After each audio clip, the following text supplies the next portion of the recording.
Biyetene do ye Desember kalo tile tan ni duuru san 2025 Bamakɔ News TV jɔrɔnin filɛbagaw a ye aw bisimila an ka kunnafoni sentelemaw kɛnɛ kan. Kunnafoni daminɛ na karidon n'o bɛnna Desember kalo tile tan ni naani ma san 2025 laseli dɔ senfɛ a yirala k'a fɔ min bɛ tali kɛ Egypte jamana na k'u b'u ka dɛmɛ sinsin ka ɲɛsin Mali jamana ma kɛrɛnkɛrɛnnenya la Bamaci tilamaw olu kɛlɛli la ani dantɛmɛ walew laseli kɛra nɛgɛjuru sira de fɛ kɛrɛnkɛrɛnnenya la Egypte minisiri fɛ min ka baaraw ɲɛsinnen don Egypte cɛ ani jamana wɛrɛ cɛw koɲɛw ɲɛnabɔli ma ni o ye Bader Abdelati ye a ye kumaɲɔgɔnya in kɛ nɛgɛjuru sira fɛ ni Mali minisiri ye min fana ka baaraw bɛ ɲɛsin Mali ani jamana wɛrɛ cɛw koɲɛw ɲɛnabɔli ma n'o ye Ablaye Diop ye u ka kumaɲɔgɔnyaw kɔnɔna na u da sera fɛn min ma o de bɛ tali kɛ lakanabaliya fo ka taga se gɛlɛyaw la minnu bɛ cɛncɛnkan jamanaw kan ɲɛtaa sabatili siraw fɛ. Halisa an bɛ to ni Mali kunnafoniyaw ye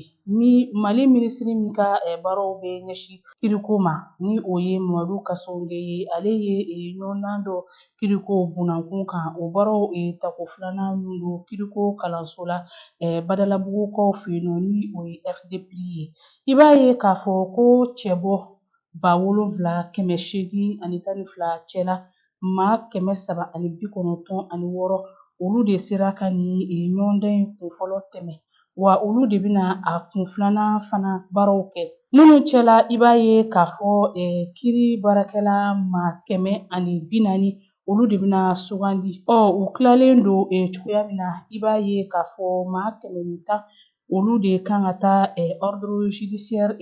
maaw ka bolo kan maa 30 olu de bɛ administration maaw ka bolo kan. Desanburu kalo tile 13 don su a bɛ ye k'a fɔ ta kɔni wulila station dɔ la min tɔgɔ ye ko Kali min bɛ Buguni gare routière kɛrɛfɛ ko nin tasuma kasara in kɔni kɛra sababu ye ka maaw bolofɛn caman kɔni tiɲɛ. Sibiri tɛmɛnen ni o bɛnna Desanburu kalo tile 13 ma san 2025 a bɛ ye k'a fɔ tandi bondo caman donna korokaw fɛ yen nɔ ni an b'a fɔ minnu ma ko citernes olu yɛrɛ sɛnsɛnna ka don koro dugu kɔnɔna na ala ni an ka finitigilakaw ka wulikajɔ sababu la ko nin kɔni kɛra nisɔndiyakoba de ye korokaw fɛ yen nɔ sabula tajiko gɛlɛya min tun bɛ u ka dugu kɔnɔna na caman bɛna bɔ o la. Nin waati in na an b'an kunda kɔkan kibaruyaw kan kunun karidon n'o bɛnna Desanburu kalo tile 14 ma san 2025 Kɛlbo du kɔnɔna na kɛrɛnkɛrɛnnenya la Burkina jamana kan ko nɛgɛ kanɲɛ 11 waatiw a bɛ ye k'a fɔ Bamaciw kɔni tun bɛ fɛ ka Bamaci wale dɔ ta ka Burkina Faso finitigilakaw sɛgɛrɛ Kɛlbo o dugu kɔnɔna na ko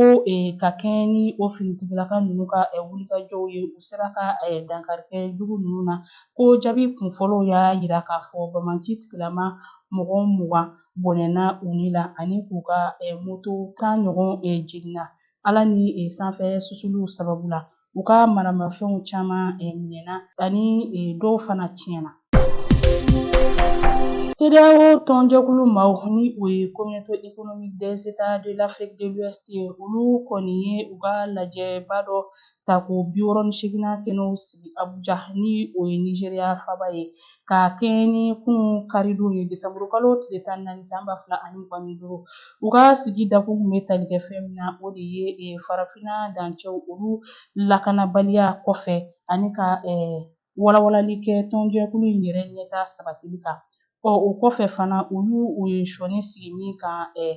o de ye k'a yira k'a fɔ ko nin waati in na hami ni jɔrɔ bɛ ka a sababuya kɛ ko jamana caman bɛ ka bɔ CEDEAO tɔnjɛkulu cɛla ko o bɛ se ka kɛ sababu ye ka gɛlɛyaw lase farafinna jamanaw caman kɔnɔna na ne de bɛ dan sigi bi an ka kunnafoni sentelemaw na aw ni ce aw ka ɲɛmadali ani aw ka kulomajɔw la aw k'an bɛn don n'a nataw la.